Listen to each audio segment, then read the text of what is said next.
Hello बच्चों, जैसा कि आप लोगों का हमारे कैरियर प्लांट क्लासेस में बहुत बहुत स्वागत है। और हम आज एक ये विशेष पैकेज आप लोगों के लाए हैं और इस पैकेज में हम प्रयास करेंगे और हम चाहेंगे कि आप सभी वैसे स्टूडेंट जो इस कोरोना के दौर में या फिर कह सकते हैं बहुत लोगों को वैसी पढ़ाई मिल नहीं पाती है जैसी मिलनी चाहिए, वैसी प्रैक्टिकल नॉलेज आजकल तो सब जगह ये होता है कि चलो बुक है, क्वेश्चन बना दिया, आपको समझ में आ गया या नहीं आया उससे कोई मतलब नहीं होता है। लेकिन हमारा प्रयास रहेगा कि हम आप लोगों को प्रैक्टिकल नॉलेज जो होता है वो दें और इसके तहत इस हमारे प्लेटफॉर्म पे हम आप लोगों को जो भी ऑल सब्जेक्ट जैसे physics, chemistry, mathematics, biology, even Urdu, Sanskrit, Hindi, इन सभी पेपर्स की अच्छी से अच्छी शिक्षकों के द्वारा हम तैयारी करवाएंगे और उम्मीद करेंगे कि आप लोगों को यह अच्छा भी लगेगा। आज फर्स्ट वीडियो, ऐसे तो बहुत सारे आपको लिंक मिलेंगे हमारे इस चैनल पे, लेकिन इस लॉकडाउन में आप कह सकते हैं कि मेरा फर्स्ट वीडियो है और इसके अंतर्गत मैं आप लोगों को आज मैथमेटिक्स की फर्स्ट चैप्टर जो है वो रियल नंबर्स है, उसके बारे में मैं कुछ बात करूँगा। लेकिन उससे पहले मैं आप लोगों को बता दूँ कि गणित शब्द जिसे सुनकर बहुत सारे स्टूडेंट की क्या होता है, होश उड़ जाते हैं, कहते हैं बहुत टफ पेपर है, नहीं हो पाएगा, ये चैप्टर बहुत टफ है, वो चैप्टर बहुत टफ है। तो मैं क्या बता देता हूँ कि अगर कोई भी सब्जेक्ट इजी होता है तो उसमें सबसे इजी सब्जेक्ट आपका मैथमेटिक्स गणित होता है, ठीक है। उसको सीखने के लिए, समझने के लिए आपको सबसे पहले उससे जुड़ी उन सभी बातों को जानना होता है जो होती तो छोटी छोटी बातें हैं लेकिन आपके बहुत काम की चीज़ होती है। और अक्सर हम उन चीज़ों को इग्नोर कर देते हैं, समझ नहीं पाते हैं और बाद में चल करके वो चैप्टर हमारे लिए टफ़ हो जाता है और हम ऐसा बोलते हैं कि ये चैप्टर है बहुत टफ़ है, ठीक है। जैसा कि आप देख रहे हैं कि आपके स्क्रीन पे दिख रहा होगा एक्सरसाइज 1.1 रियल नंबर्स। हम इस 1.1 से शुरू करेंगे और आपके एनसीईआरटी का ईच एंड एवरी सॉल्यूशन आपके इस प्लेटफॉर्म पे अवेलेबल होगा और आप देख सकते हैं।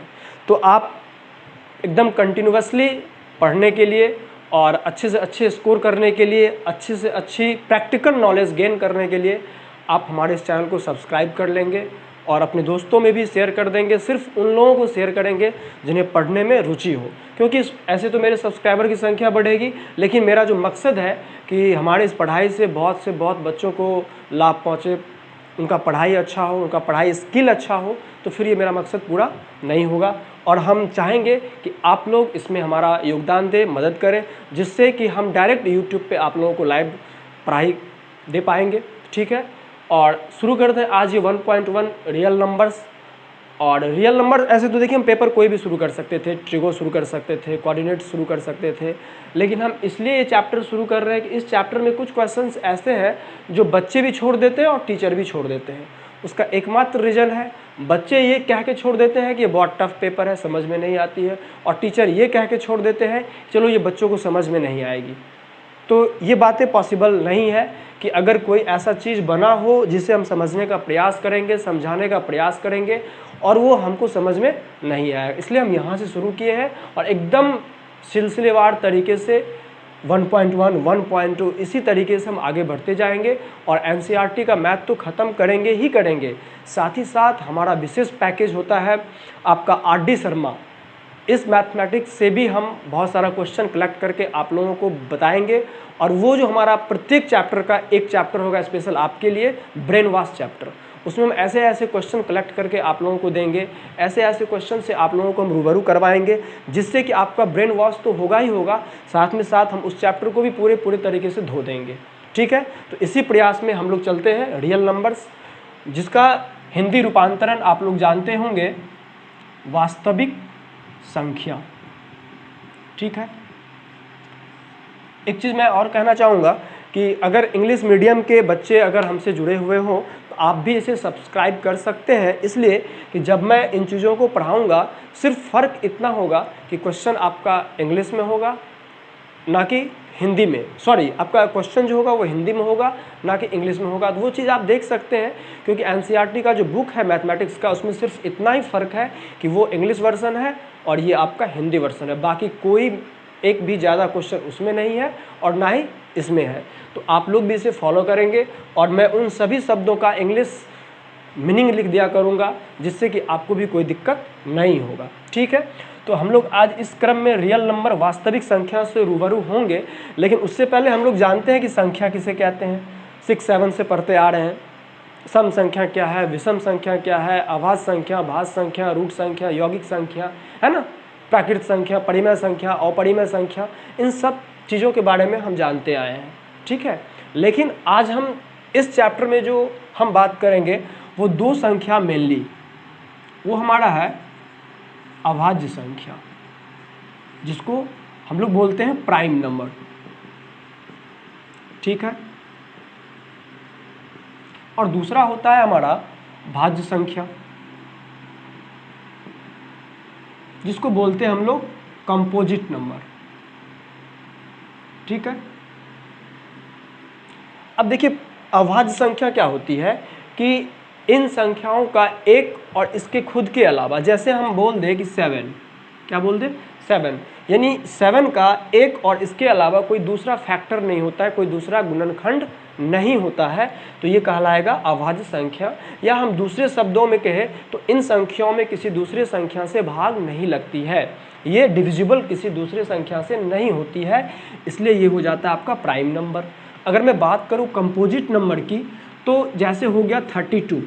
ठीक है, 32 ऐसी संख्या है या वो सभी संख्याएं जिनमें एक के अलावा और इसके अलावा किसी दूसरी संख्या से भी हम भाग कर सकते हैं, डिवाइड कर सकते हैं, वो हमारा कहलाएगा भाज्य संख्या, कंपोजिट नंबर।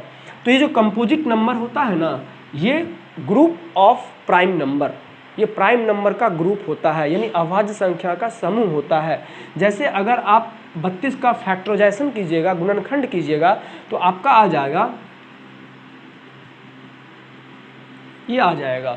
अब देखिए इसमें 2 भी क्या है, अभाज्य संख्या है। और आपकी जानकारी के लिए मैं बता दूं, अगर आपसे कोई पूछे कि सबसे छोटी अभाज्य संख्या क्या है, तो आप बोलेंगे 2। ठीक है, तो देखिए इसके फैक्टर में 2 2 2 2 2 है।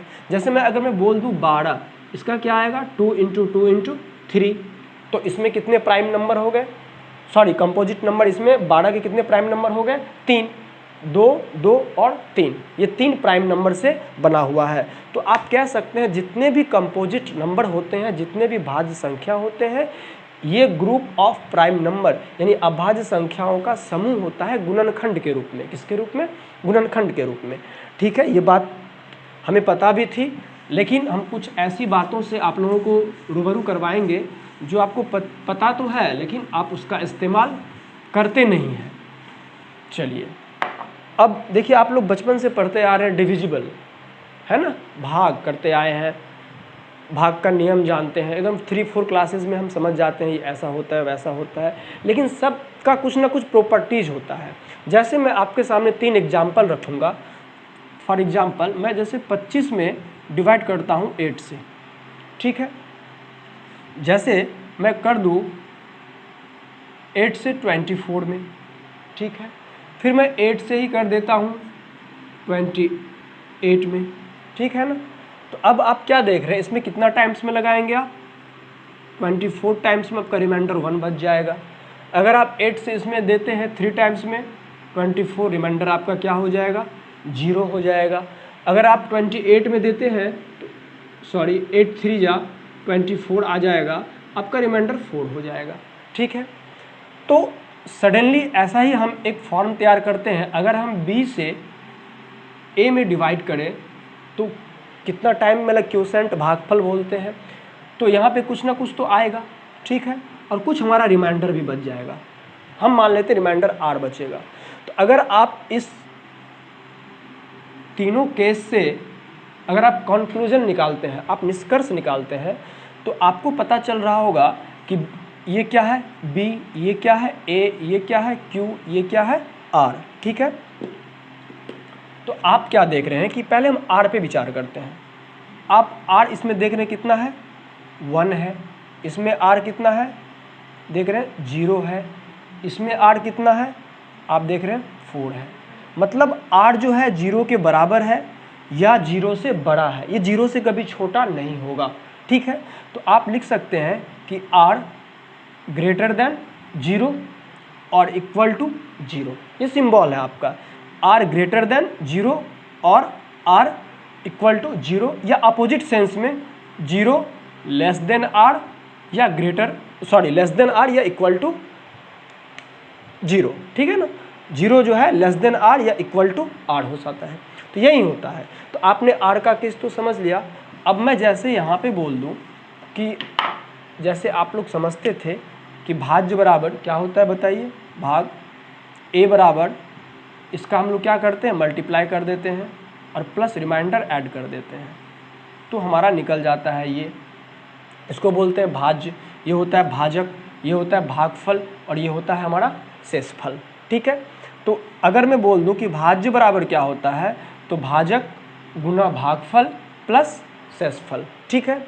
यहाँ पे आप एक चीज़ देख लिए कि r जो होगा वो हमेशा 0 से बड़ा होगा या फिर 0 के बराबर होगा, इसके अलावा r 0 से कभी छोटा नहीं होगा। फिर एक चीज़ आप और भी देख रहे हैं कि क्या देख रहे हैं कि इसका जो वैल्यू है और इसका जो वैल्यू, इस दोनों में क्या रिलेशन है, यहाँ पे देखिए छोटा है। यहाँ पे क्या देख रहे हैं कि आप छोटा है, यहाँ पे क्या देख रहे हैं आप छोटा है। या अगर मैं बोल दूँ कि 64, इसमें 8 से 64 में अगर मैं बोलूँ डिवाइड करने के लिए, 8 8 जा 64, ये आपका कट गया, या ये उसके बराबर भी हो सकता है कि नहीं है, ये रिलेशन देख रहे हैं। उसके बाद ये जो देख रहे हैं ए, ये क्या है, आर से हमेशा क्या होगा बताइए, बड़ा होगा। ए जो है आर से हमेशा क्या होगा, बड़ा होगा, है कि नहीं है। तो इन सब चीज़ों को हम डिनोट करते हैं, लिखते हैं।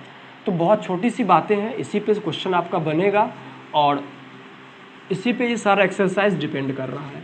तो आपके सामने एक कंक्लूजन आती है, वो आती है a is equal to B Q plus R, और इसी को हम लोग बोलते हैं यूक्लिड, है ना, विभाजन एल्गोरिथम, ठीक है। इसी को क्या बोलते हैं, यूक्लिड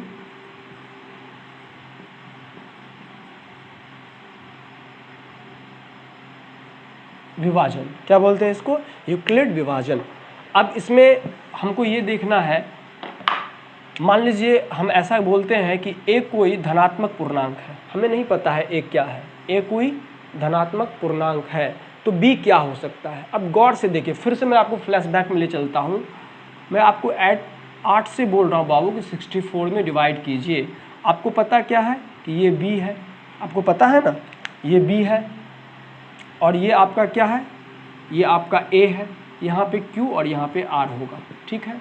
आप यहाँ पे एक चीज़ देख रहे हैं कि बी जो है वो हमेशा क्या होगा, ए से छोटा होगा, क्या होगा, ए से छोटा होगा या ए के बराबर हो सकता है। जैसे अगर मैं बोल दूँ 8 से 8 में डिवाइड करने के लिए, 8 1 जा 8, तो 0 हो जाएगा, है कि नहीं, 8 1 जा 8। तो यहाँ भी आप क्या देख रहे हैं कि 8 8 बराबर है, यहाँ पे बराबर है, यहाँ पे बराबर है, लेकिन यहाँ पे हम क्या देख रहे हैं, हमेशा बड़ा होगा। तो जब भी ए और बी दो अलग अलग संख्याएं होगी तो वहाँ पे हमेशा एक कंडीशन निकलेगा, ए ग्रेटर देन बी।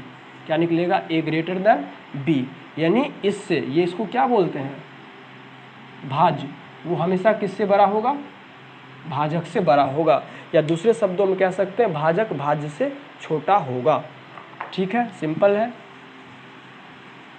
अब एक चीज़ और देखिए, सिंपल से याद करने के लिए आप याद रखिए, हम जिससे भाग देते हैं, जैसे अगर हम 8 से 15 में डिवाइड करें तो जिससे हम भाग दे रहे हैं वो हमारा क्या कहलाता है, भाजक, ठीक है। हम जिसमें भाग देते हैं वो कहलाता है भाज्य। हम जितना टाइम्स में लगाते हैं, जैसे 1 टाइम्स में लगेगा, क्योंकि 2 टाइम्स में 16 हो जाएगा, 16 हो जाएगा, नहीं लगाएंगे, इसको बोलते हैं भागफल। और ये 8 यहाँ पर आ जाएगा 7, इसको बोलते हैं शेषफल, ठीक है, याद रखिएगा। तो ये जो भाज्य होता है हमेशा भाजक से क्या होगा, बड़ा होगा, और ये जो आर होता है ये आपका क्या होता है, हमेशा 0 से बड़ा या 0 के बराबर होगा, ठीक है। तो हम इस चैप्टर में अब जो यूज़ करने वाले हैं, इस मेथड का कहाँ यूज़ करने वाले हैं, तो HCF निकालने में। क्या निकालने में, HCF निकालने में, जिसका फुल फॉर्म होता है हाईएस्ट कॉमन फैक्टर, महत्तम समापवर्तक, ठीक है। तो कैसे निकालेंगे, तो उसके लिए हम देखते हैं कुछ इसका चरण है। और जैसे एक हम लेते हैं नॉर्मल आपका 420 और 272, ठीक है। एक क्वेश्चन लेते हैं फॉर एन एग्जाम्पल कि 420 एंड 172, 420 और 172 का आपको बताया, सॉरी 272 का बोला गया है आपसे कि एचसीएफ निकालने के लिए। नॉर्मल अगर आप एचसीएफ निकालते थे तो आपको पता होना चाहिए कि आप क्या करते थे, छोटा से बड़ा में डिवाइड करते थे। यानी आप 272 से 420 में क्या करेंगे, आप डिवाइड करेंगे। कितना टाइम्स में लगेगा, तो 1 टाइम्स में 272 हो गया, ठीक है। आप माइनस करेंगे, 10 में से 2 जाएगा 8, यहाँ बच गया 1, 11 में से 7 गया 4, यहाँ बच गया 3 में से 2 गया 1, 148। तो एक बार जो आप क्रिया की, इस क्रिया को क्या आप ऐसे लिख सकते हैं अभी यूक्लिड मेथड में, ये आपका क्या है पता होना चाहिए आपको कि ये आपका B है, ये A है, ये Q है, ये R है। तो अगर इसको एक फॉर्म में आप लिखेंगे तो A बराबर BQ प्लस R, एक स्टेप ये होगा। यानी A आपका क्या है यहाँ पे 420 पता है, आप लिख सकते हैं 420 बराबर 272 इंटू Q की जगह क्या है 1 प्लस R की जगह क्या है 148। एक स्टेप आपका है, और ये तब तक हम स्टेप नीचे ले जाएंगे जब तक हमारा रिमाइंडर यानी R हमारा 0, ये हमारा 0 नहीं आ जाए, उस स्टेप तक हम चलेंगे। यहाँ पे लिखेंगे सिर्फ क्योंकि R इक्वल टू नॉट 0, ये हमारा स्टेप, पहला स्टेप कंप्लीट। अब सेकेंड स्टेप देखिए, आप अगर करते थे, याद हो रहा होगा आपको, फिर ऐसे कर देते थे, राइट। और यहाँ पे 272 को लिखते थे, फिर एक बार में लग जाएगा 148, घटाएंगे 12 में से 8 गया 4, यहाँ बच गया 6 में से 4 गया 2, और 2 में से 1 गया 124, ठीक है। अब इस स्टेप को आप भूल के इस स्टेप को याद रखिए। यहाँ पे अगर आप सेटिंग करेंगे तो अब क्या लिखेंगे 272 बराबर 148 गुना 1 प्लस 124, यही तो लिखेंगे आप दूसरा स्टेप। तो दूसरा स्टेप हम यहाँ पे करेंगे, लिखिए 272 बराबर 148 इंटू 1 प्लस 124, फिर हमारा रिमाइंडर 0 नहीं आया है, हम लिखेंगे चूँकि R इक्वल टू नॉट 0। जब तक हमारा रिमाइंडर 0 नहीं आएगा तब तक हम स्टेप बाई चलते जाएंगे। फिर इसमें अब करेंगे डिवाइड, यहाँ से डिवाइड करेंगे, है कि नहीं है। फिर यहाँ पे 148 आ जाएगा, तो यहाँ पे हम ले आते हैं फिर आपको 148, फिर यहाँ पे 124, फिर कितना बार में, एक ही बार में आएगा, प्लस यहाँ पे बच गया 24। हमारा रिमाइंडर 0 नहीं आ रहा है, लिखेंगे चूँकि R इक्वल टू नॉट 0। फिर एक स्टेप देखेंगे, सबसे बड़ा यहाँ पे 124 बराबर यहाँ पे आ जाएगा 24, 5 टाइम्स में देंगे आप, यहाँ बच जाएगा आपका रिमाइंडर 4, क्योंकि 24 पंचे 120, और इसमें से 4 यहाँ बच गया, लिखेंगे चूँकि R इक्वल टू नॉट 0। फिर एक स्टेप जाएंगे, लिखेंगे 24 इक्वल टू 4 इंटू 6 प्लस 0। अब देख रहे हैं 6 4 जा 24, रिमाइंडर कुछ नहीं बच रहा, आपका 0 आ गया। जो लिखेंगे चूँकि लिखेंगे चूँकि R बराबर 0, इसीलिए जो हमारा HCF होगा वो क्या हो जाएगा 4 हो जाएगा। कितना हो जाएगा 4, हमारा HCF, ये हमारा HCF हो जाएगा, ठीक है। यानी ये क्या है, ये A है, ये B है, ये Q है, ये R है, इसमें भी ये A है, B है, Q है, ये R है। तो हमारा जिस स्टेप में रिमाइंडर 0 आ जाएगा, उस स्टेप में जो हमारा ये B बचेगा वही हमारा HCF हो जाएगा। यानी हमारा HCF क्या होता है, उसका नाम है भाजक। उसका नाम क्या है, भाजक, उसको बोलते हैं, B से डिनोट करते हैं यूक्लिड विभाजन में, ठीक है। और ये हमारा भाजक यानी हमारा B क्या हो जाएगा, हमारा आंसर हो जाएगा। एक बार फिर से हम इसको समझा दें आप लोगों को अब, और अब इस चीज़ को हम भूल जाते हैं, ठीक है।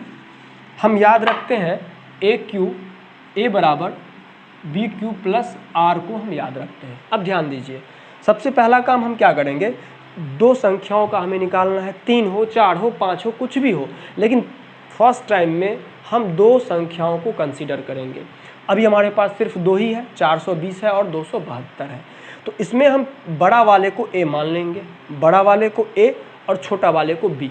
कोई दिक्कत, 2 नंबर रहेगा हमारे पास, हम बड़ा वाले को A मान लिए और छोटा वाले को B। हमेशा हम क्या लिखते हैं, A equal to BQ plus R, A equal to, तो A की जगह आप देखिए यहाँ पे दे दिए, यहाँ पे आपका A है, यानी 420 A इक्वल टू बी।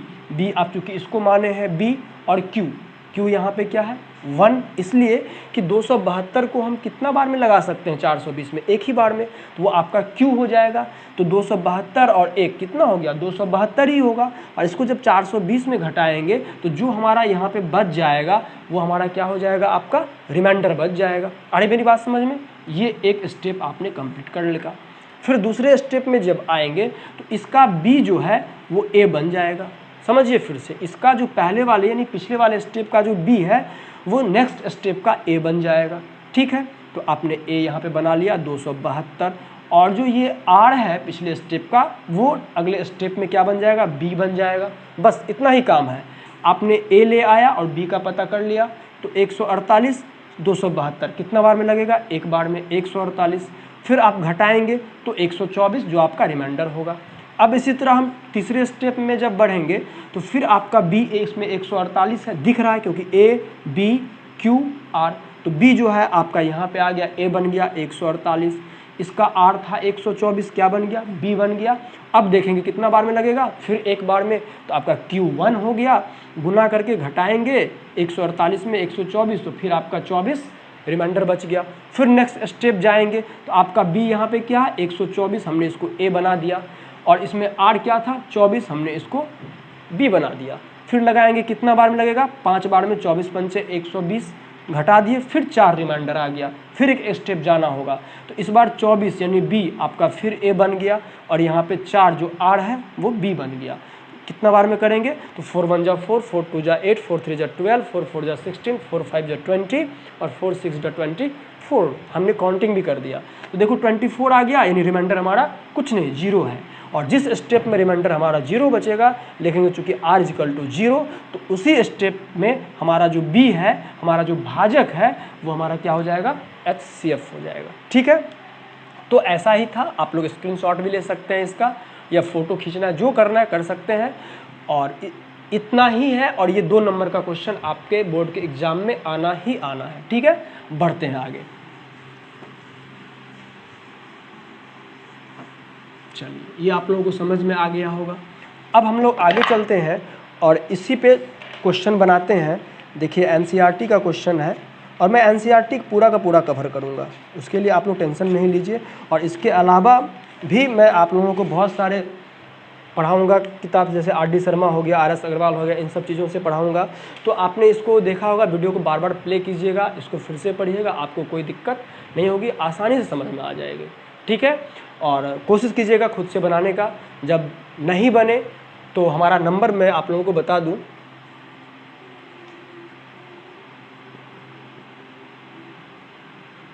6203574525, ये हमारा व्हाट्सअप नंबर, कॉलिंग नंबर सब है। इस पर आप व्हाट्सअप कर सकते हैं। कोई भी किसी तरह का क्वेश्चन हो, कोई भी बुक हो, K C Sinha, R S. Agarwal, R D. Sharma, NCERT, कोई भी बुक हो, आपसे अगर वो क्वेश्चन नहीं बनता है तो आप डेफिनेटली हमें मैसेज करें, और मैं आपको क्वेश्चन कोशिश करूंगा। अगर 5-7 क्वेश्चन हो गया तो मैं ऐसे वीडियो बना के डाल दूंगा। अगर 1-2 क्वेश्चन है तो इंस्टेंटली उसी वक्त मैं आपको वो सॉल्व करके आपके व्हाट्सएप पे उसको बैक कर दूंगा। ठीक है, उसके अलावा भी मेरी आपसे एक रिक्वेस्ट होगी कि आप इन वीडियोस को बार बार देखें, समझे पहले खुद से, क्योंकि देखिए आप अगर समझ जाएंगे तो फिर आपको परेशानी नहीं होगी, और आप अपनी परेशानी को खुद ही बहुत अच्छे ढंग से संभाल सकते हैं। मैं सिर्फ आपको रास्ता दिखाता हूँ, चलना आपको, इसलिए मेहनत आप करें, आप समझें। ठीक है, और एक बात आप जान लीजिए, मन में बैठा लीजिए कि जब मैं थ्योरी बता दिया, रूल बता दिया, नियम बता दिया, वो कभी चेंज नहीं होता। ये नहीं सोचना है कि ये तो एनसीईआरटी के लिए सर पढ़ाया तो आर.डी. शर्मा हमसे कैसे बनेगा, आर.एस. अग्रवाल कैसे बनेगा। तो भाई मेरे एक बात जान लीजिए आप कि थ्योरी कभी चेंज नहीं हुआ है, उसको बदलने का राइट जो था ना वो अरस्तु अपने साथ ही लेकर के चले गए। इसलिए आप लोग ये मत समझे कि आर.डी. शर्मा के लिए थ्योरी अलग होता है और एनसीईआरटी के लिए थ्योरी अलग होता है, वो सब एक है। अगर आपने थ्योरी पढ़ लिया दैट मीन्स आपको सारा का सारा क्वेश्चन आपसे बन जाना चाहिए। उम्मीद करेंगे कि आपको ये वीडियो अच्छा लगा होगा, आप इसको बार बार देखें। ठीक अगले वीडियो में हम जब आएंगे इससे आगे की पढ़ाई आप लोगों को देंगे। तब तक के लिए धन्यवाद, थैंक यू, बाय बाय।